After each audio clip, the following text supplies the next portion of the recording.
So this is Ed Weir. We got a live going on here. All right, so regularly scheduled, we're going to talk about early retirement. And based on my helping hundreds of thousands of people with early retirement when I was the district manager of the third busiest Social Security office in the country, these are some of the questions that you really need to ask yourself if you're looking to retire early. And when I say retire early, I'm talking as a old Social Security guy. So retire, you can still work and everything like that. But when I say retire, I mean that you're going to start receiving your Social Security benefits. Okay. All right. So you can still work part-time, and that's kind of number one. All right, so before we get into that, make sure you like and subscribe and all that kind of good stuff. I'm going to go over, I said six is always going to give you an extra, so we're going to give you 7 questions to ask yourself, and then I'm going to do our regular Q&A. So if you have any questions about all things Social Security, Medicare, Medicaid, anything like that, make sure you put it in the chat there. And after we talk about the questions you should ask yourself for early retirement, then I'll answer any and all questions you have. All right, so early retirement. So everybody press like. Let's get this out there. All right, so number one question is, are you going to continue to work? So if you're under your full retirement age, 66 and however many months, or 67, or whatever the case may be, you're limited to the amount of money you can make. This year, about 22,000, next year, 23, 24, the following year, it goes up a little bit every year. So as long as you stay under that, you can continue to work and collect Social Security benefits at the same time, and there would be no reduction or offset or anything like that. But if you go over that amount, let's say you go over $10,000, then the Social Security Administration is going to hold back $5,000 of that.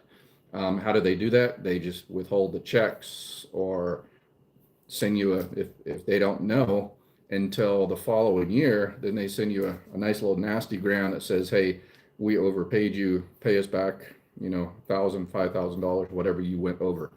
$1 for every $2 you go over.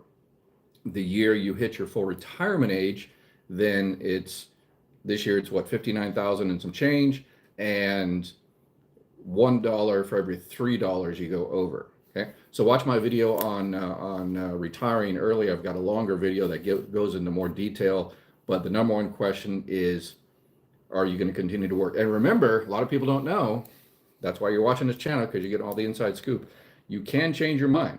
You can say, there's a few ways to change your mind, but one, the most common is somebody retires at 62 years old, and then they work for a while, a year or so, and then they get bored, like me, lasted about a week for me, and then they go back to work. You can call Social Security Administration and say, yeah, never mind, I decided to go back to work, and I'm going to make way over the annual earnings limit, 22, 23, whatever it is that year. And Social Security will suspend your benefits, and they will recalculate it once you hit your full retirement age. So if you took it 30 months early, but then 12 months later, you stop, so you're not going to get a 30-month reduction your entire life. You're only going to get a 12-month reduction. That is recalculated once you hit your full retirement age. That's automatic. You don't have to do anything. Social Security just looks at your full retirement age and says, okay, this person retired 30 months early, but we didn't pay that person for 20 months because they went back to work. So computer automatically does everything easy, easy, easy. All right, that's number one. Number two is to ask yourself whether you're good locking in your benefit amount. If you retire early, 62, 63, that number is locked in. I get messages all the time, says, yeah, I'm going to be my full retirement age pretty soon. Are they going to increase my benefit amount? Well, no, because you already have a benefit amount and it's locked in. So if you're good having the same benefit amount for the rest of your life, then you're good. Again, this is not taking into account COLA. You'll still get your COLA increases. That's automatic. You don't have to do anything. Everybody gets a COLA increase at the same time as soon as Congress, decides what the COLA is going to be. In my personal opinion, it's always 2% less than it actually should be. But hey, what are you going to do other than contact your congressperson? Everybody press like, smash that like button. And also, a lot of people don't understand is that if you retire early, 62, 63, and you work, and that year is one of your high 35 years, as soon as you notify the IRS, do your taxes, the IRS notifies Social Security. Social Security looks at it and says, hey, this is that person's one of the high 35 years, and they recalculate your benefits. So there's that. All right, number 3 is if you have a spouse, by taking your retirement early, that won't affect your spouse right now while you're still alive and kicking, but it will affect your spouse when you pass away, in the sense of if you take it early, survivor benefits are going to be reduced. Just as if you delay and get delayed retirement credits, a lot of YouTubers and TikTokers and everybody get this wrong. They're giving out incorrect information all the time. Surviving spouses get delayed retirement credits. Current spouses or divorced spouses, while you're still alive, they don't get delayed retirement credits. But when you pass, your surviving spouses, divorced spouse, if you were 10 years, get delayed retirement credits. Okay. But again, if you retire early, 62, 63, 64, that's going to reduce your monthly benefit amount, and that's also going to reduce what your survivor is going to get. So this is something you need to ask yourself, whether your spouse is protected, going forward. Number 4 is, I talked about this a little bit yesterday, about the 5 or 6 or 7 regrets of people. Number 4 is, do you have anything to do? As I talked about yesterday, again, I've taken hundreds of thousands of retirement claims, and I take a retirement claim. I ask the person, okay, congratulations, you're retired. What you going to do? I'm not going to do anything. I'm tired of work. I'm just going to sit around and do nothing. A couple of years later, the spouse comes in and files for a surviving spouse claim because you got to stay busy. So you don't stay busy, you're going to die. Believe me. So. And there's limited time, you've only got 10, 20, 30, 40, 50 summers with your family or fishing or traveling or something like that. So if you want to get that started, there's, the times are kicking. The time is ticking. Yeah, there we go. One day you're not going to have a beautiful head of hair like I did. All right, number 5 is you have to understand the break-even point. So we used to do this at Social Security Administration. They told us to stop doing it because I guess they considered it, financial advice. Basically, if you take your benefits early, it's an easy calculation. If you take your benefits early, let's say you're 63, and by taking it early, you're going to get an extra $10,000 of benefits that you wouldn't have got because you're taking it early. Okay, I'm getting $10,000 ahead of the game, but it's going to reduce your benefit amount by $50 a month. Right? So if you take the $10,000 divided by 50, it'll tell you how many months and how many years you're going to break even, right? So usually it comes out to I've done this, thousands of times when they allowed us to do it. And usually it comes out for 14 years or so. So basically after that number of years, then you probably shouldn't have retired early, right? But that really depends on, your family genes. This is always an important part in retiring early. If you're not healthy, if your family has a history of not living, into their 80s and 90s and 100s, then it might be a good idea to get while the getting is good and get that money. But if everybody in your family lives to your hundreds and you're very, very healthy, then it might pay to delay and get it later, get a higher amount. So that's completely a decision you'll have to make.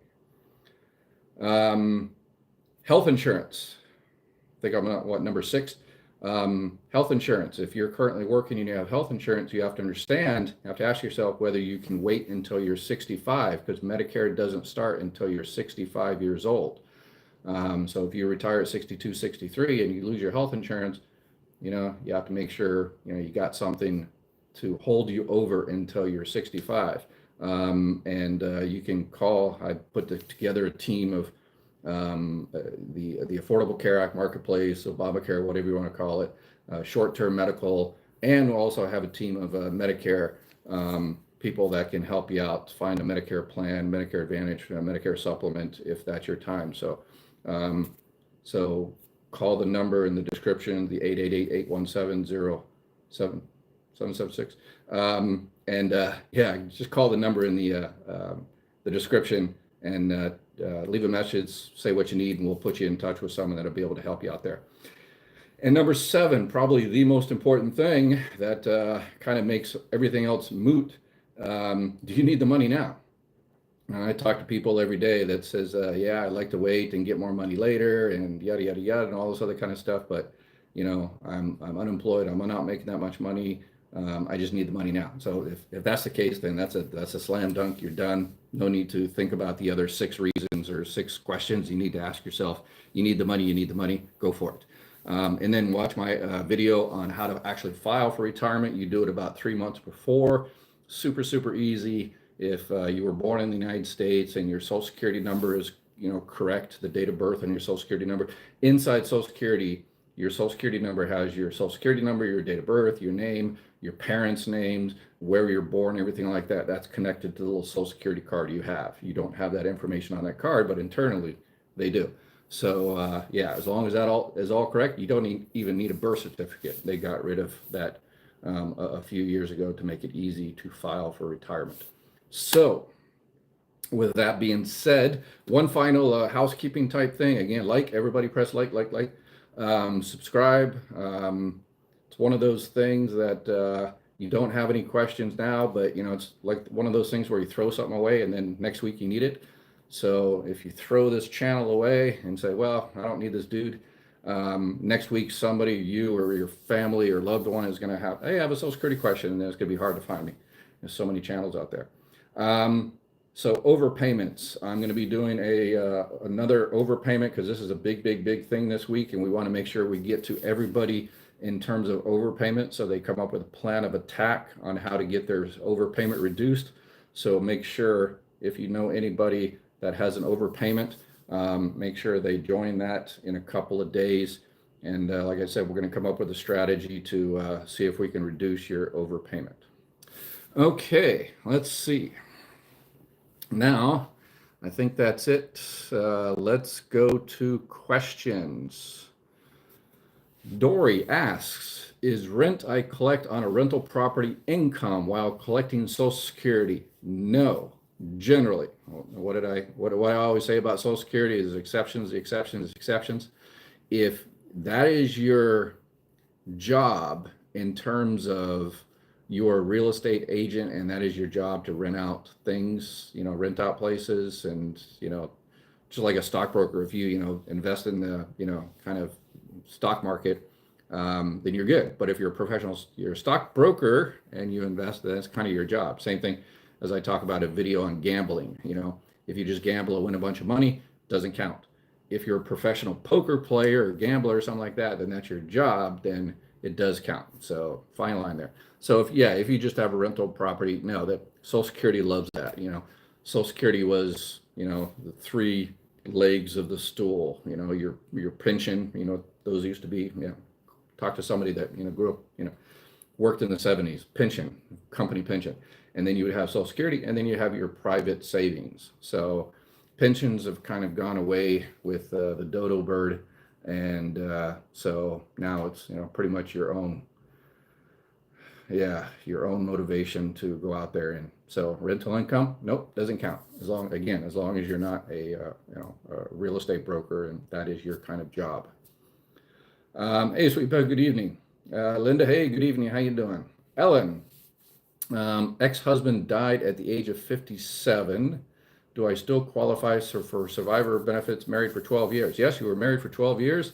Absolutely. If you're at least 60 years old or you're disabled, it's called disabled widows benefits. You can collect benefits from 50 to 60 if you're disabled, if Social Security determines you're disabled. But non-disability, then you can start at 60 years old. And again, with almost everything on Social Security, if you retire early, then yeah, it's limited to the amount of money you can make. All right, let's see here. I'm going through, got some other questions here. All right, JT asks, can you get a part-time job? I know I'm capped on how much I can make. Yes, yes. Um, yes, if you're currently receiving early retirement benefits, you absolutely can work just as long as you stay under the annual earnings limit, about $22,000 this year. So as long as you're under that, you are good. And remember, watch my video on early retirement because it also the first year you retire, there's special considerations. They don't count what you worked before you start receiving your Social Security benefit. So again, you can make $1 million and then start collecting your Social Security benefits. As long as you're under 1,800 and some change, then you can collect your Social Security benefits and no offset. So everybody press like, please. And if you feel so inclined and you like, you want me to keep doing the videos and like what I do, just you can buy me a beer or coffee by pressing the little thing down there. Support the channel. I appreciate it. Airbnb is job income. No, no. Yeah, that's just you're renting out a room. But if if that's kind of again, it's Airbnb. That's kind of a new thing.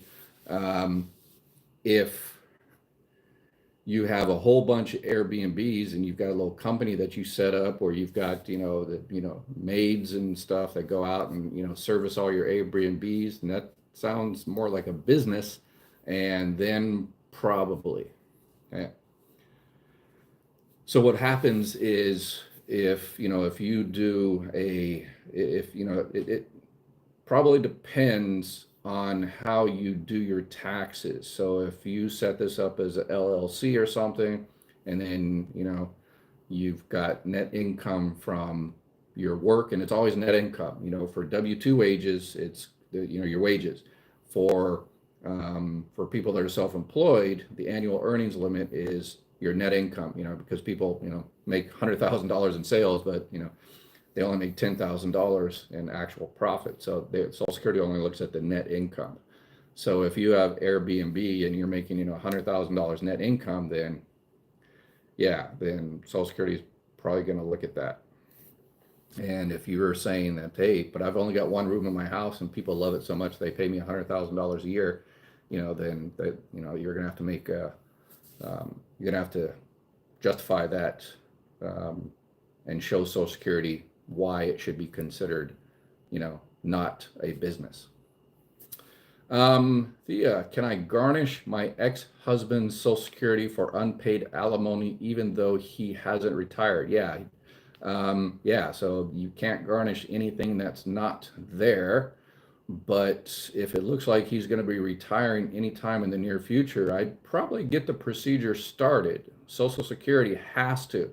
If there's a court order, then Social Security has to abide by the court order. And we used to get those all the time for, alimony and child support and everything like that. And people used to come in and say, hey, I paid this off. And so, Social Security needs to stop withholding money. And we'd say, well, sorry, we just go by the court order. So you have to go back to the court and get that addressed to the court. And then the court sends us another court order that says, okay, stop withholding.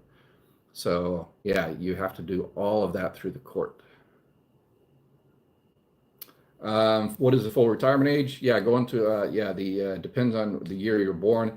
At 67, if that's your full retirement age, you can make as much as you want. Correct? That is 100% correct. You can make $1 million a month and collect Social Security benefits, and there's nothing withheld at all.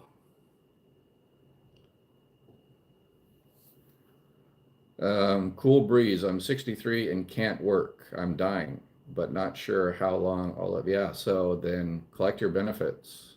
And if you're that sick, you can still file for early retirement. Watch the video I did on filing for retirement and disability at the same time. So there is no disability after the age, after your full retirement age. Nobody in the country has disability after their full retirement age.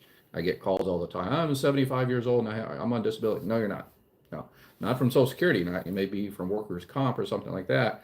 But once you hit your full retirement age, everybody is switched over to retirement. But if you're under your full retirement age, like this is 63 years old, you can file for early retirement and disability. And if you're that sick, your disability will probably be approved very, very quickly. I've taken disability applications, people with stage 4 cancer, and I walk back into the office next day and their application is approved. So there's Social Security has a kind of an algorithm that picks those out. LH, hey, what's up? Eligibility question. Do Social Security excuse one car as an asset, or does that make model year determine its asset? So you're talking about SSI, the Supplemental Security Income, which is the welfare-based program. And yes, they exclude one car and one house. And yeah, I mean, people that were making tons of money one day, maybe not making tons of money the next day. So $1 million houses and, an Aston Martin or Ferrari or whatever. Yeah, those are excluded. That's the way the law is written. All right, Denise. Hi, Ed. If I draw early Social Security, is my survivor benefit reduced if my spouse passes before I am frog? Okay, let's see here. If I draw early Social Security, okay, anytime you draw early Social Security, your benefit amount from your own record and your benefit amount from your spouse's record is reduced. So yeah, so if you start before your full retirement age, your benefit will be reduced. If you start receiving survivor benefits at your full retirement age, then it won't be reduced. Okay. Ronald Robertson, should I put my children's Social Security in a representative payee account? Yeah, I get a lot of questions on that because when you're receiving benefits, so like you're receiving disability benefits or survivor benefits or retirement benefits or whatever, and because of that, your children are also receiving benefits. Social Security needs to do a better job at this. They kind of scare people, which in some respects they kind of need to, but natural parents shouldn't be part of those. What it is if these are your children and you're the natural parents, then you're good.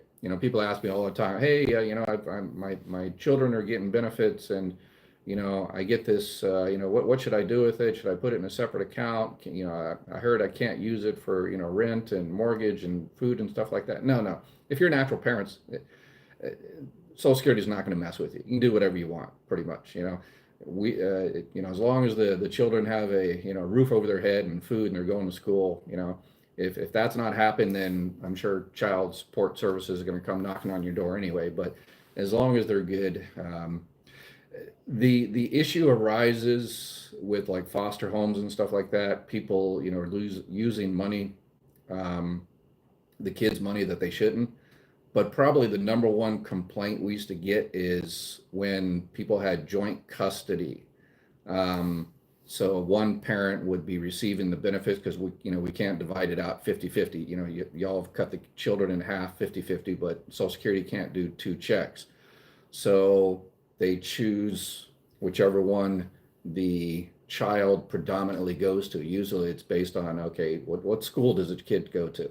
Okay, what district and which parent do they go after school? Where do they go? So that's how they kind of determine which parent will receive the benefits. And invariably the other parent will complain and says, well, they're not using it for the kids, whatever, they're, went and bought them a motorcycle and they should be using it for future college. And that's usually where the issue becomes an issue. But if you're the natural parents, you're good. Just, yeah, you don't necessarily, if you want to, put it in a separate account for their future or whatever the case may be, that's fine. Yeah, and Social Security will send you that letter once a year, and it'll the little form. It says, what have you used the benefits for? And you say, shelter, food, and send it back in, and yeah, nobody cares. So. Sweetbug, did Social Security change the amount a person can have in their bank account to make sure they are not over the allowed amount? Yeah, that changes pretty much every year. You're probably talking about SSI, the welfare-based program, and then when you file for the SSI welfare-based program, you give Social Security Administration permission to access that type of stuff on a regular basis. And that's one of the things that the new overpayment thing. The Commissioner of Social Security, one of the reasons so many people get overpaid is because they work, whether on disability or SSI or retirement, and they work and they don't report it, or the reporting is delayed, or whatever the case may be. So the Social Security Administration is going through Congress to see if Social Security can directly get that information through payroll providers, and which will be very, very good. That will save, a lot of people headaches and reduce overpayments quite a bit. So Social Security is doing some good stuff there on making everything easier. So Cadillac Jack, hey Cadillac, what's up? Hello, Dr. Weir. Many thanks for the correct information. You're welcome. You're welcome. Ronald Robertson, thank you, Ed. Yeah, thank you. Appreciate it. Sweetbug asks, how about just Social Security? Okay, you're talking about how much in the bank. No, doesn't care. You've got $1 billion in the bank.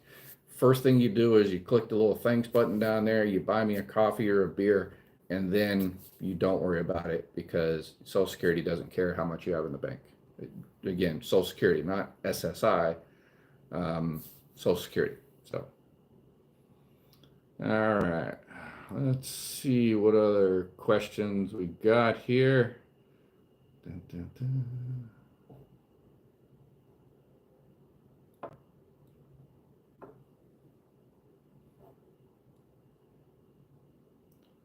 All right. I'm doing TikTok at the same time. I'm playing around with TikTok and never get any good questions from TikTok. So, what are you going to do? But I always get excellent questions from my people on YouTube. All right, so let's see here. So tomorrow I'm going to do the WEP challenge, and I'm going to torque off a lot of local, city, county, state employees. About 3 or 4% of those employees don't pay into Social Security, and they're not going to be happy with me. But reality is reality. DMJ, I currently live overseas and recently married. How can my wife apply for Social Security number for investment purposes? You can go online or go to a local embassy. They have called FBU, Federal Benefits Units, in most embassies or consulates. If not, then they have kind of regional ones, like I know for Asia that's in Philippines, for Rome is another one. There's another one in London. So there's central locations. You have your new spouse has to have citizenship or legal status to get a Social Security number. So you have to prove all that. So you have to have her U.S. passport, her naturalization certificate, or her green card in order to get a Social Security card. LH, is survivor's benefits an income-based benefit? No. If a parent passes away with a life insurance policy that pays out to their underage children, guardian, are the children still entitled to survivor benefits? Yep, had nothing to do with yeah, so number one, good job on getting that life insurance because Social Security is never, never enough. But nope, nope. Survivor benefits, retirement benefits, uh, regular SSDI disability benefits are not income based at all. You can make $1 billion and still collect any of those.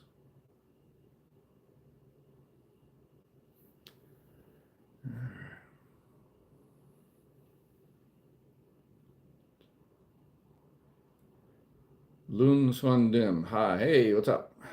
All right. Let's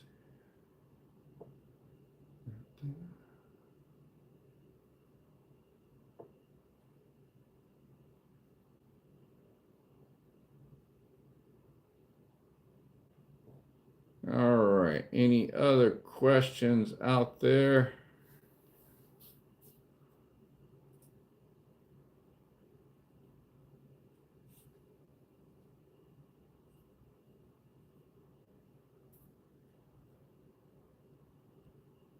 Oh, Cadillac Jack, thank you very much. A cup of coffee. I appreciate it. Appreciate it. Thank you. Thank you. Thank you.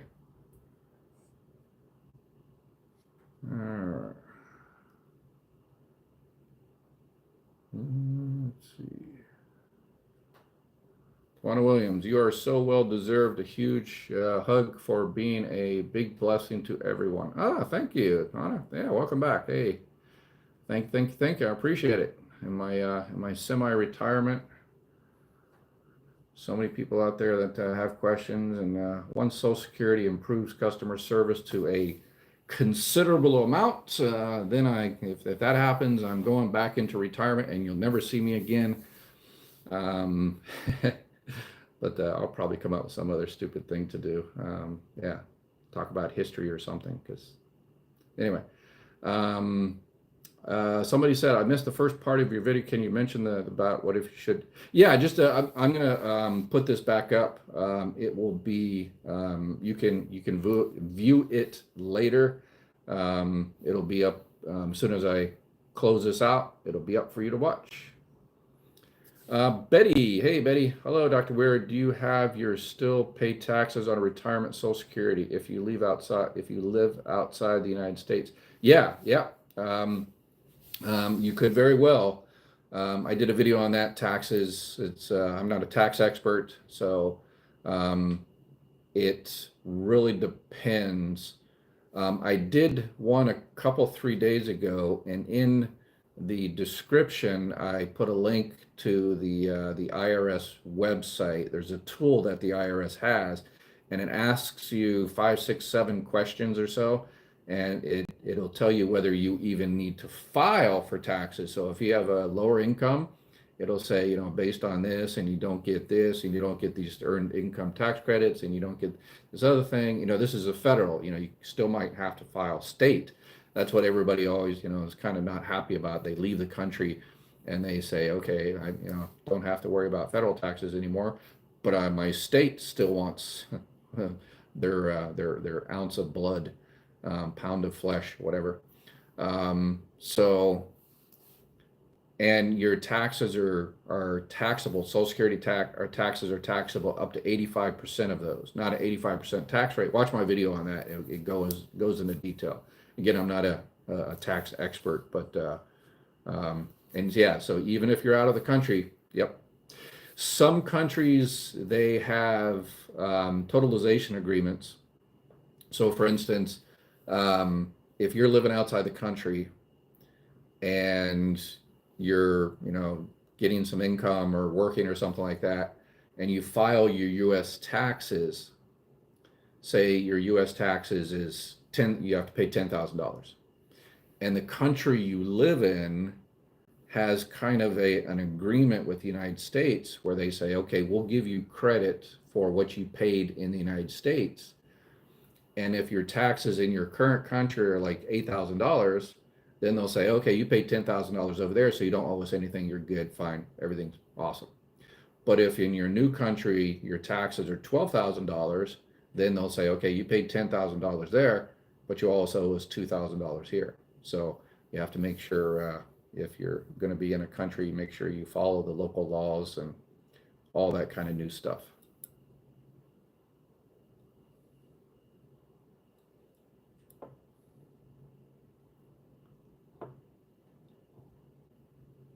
All right.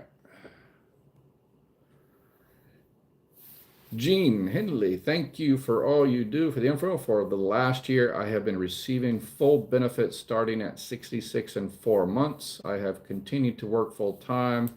Would like to know why Social Security is still collecting. Yep, they're going to collect until the end of time. Yes, you'll still have to pay FICA taxes. Everybody has to pay FICA taxes.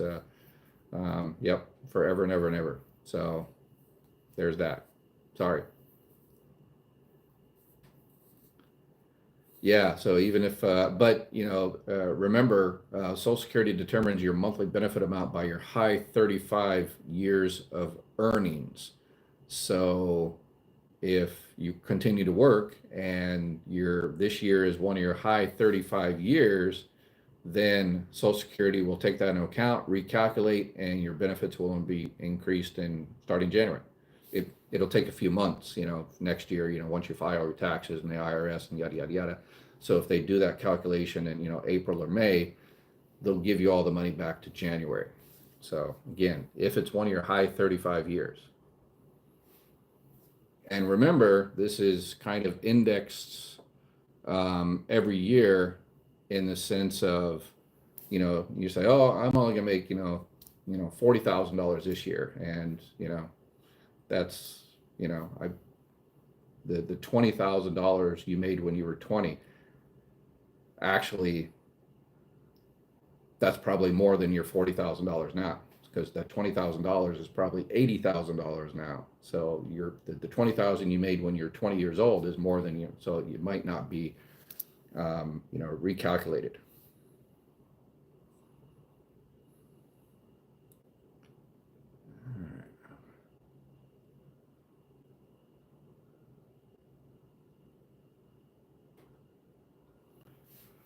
Michael Johnson, when you retire from state job, do you have to pay taxes on that? Can you still work on another job once you retire from the state job? Okay, so taxes, yeah, I don't do taxes. But maybe you're talking about early retirement and withholding. So if you retire from a state job, if you work at another job and yeah, I think you're asking about taxes, so don't do taxes. Um, Mom to Huskies. Hey, I think you've been on here before. Hey, how you doing? Thank you for your help. I am starting my widow's benefits this year. I also may be starting a part-time job soon. Oh, okay, cool, awesome, awesome. Yeah, as long as if you're under your full retirement age and you're under the annual earnings limit, you can continue to work as long as you stay under that limit, and you are 100% golden. You don't need to notify Social Security that you're working or anything like that. Um, Once you file your taxes, they'll look at it and say, okay, she made $22,000, so leave her alone. She's good.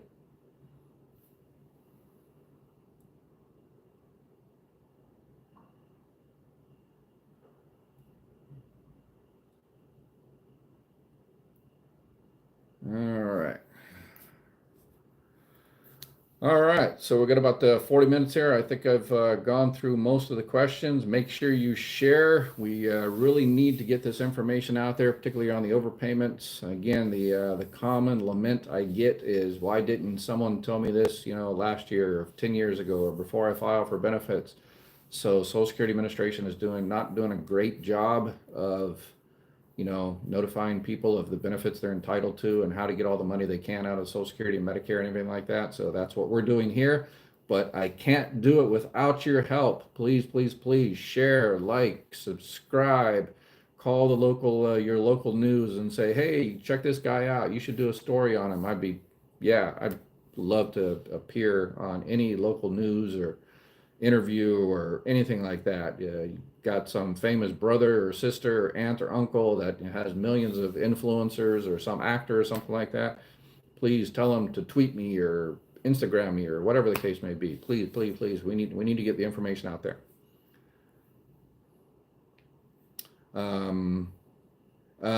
Michael says, I meant to say when I retire from my state job and get my years in, can I make as much money as I can? Yeah, if you're under your full retirement age, and again, if you're collecting Social Security benefits, you have to stay under the annual earnings limit if you're under your full retirement age. If you're not collecting Social Security, then doesn't matter. So,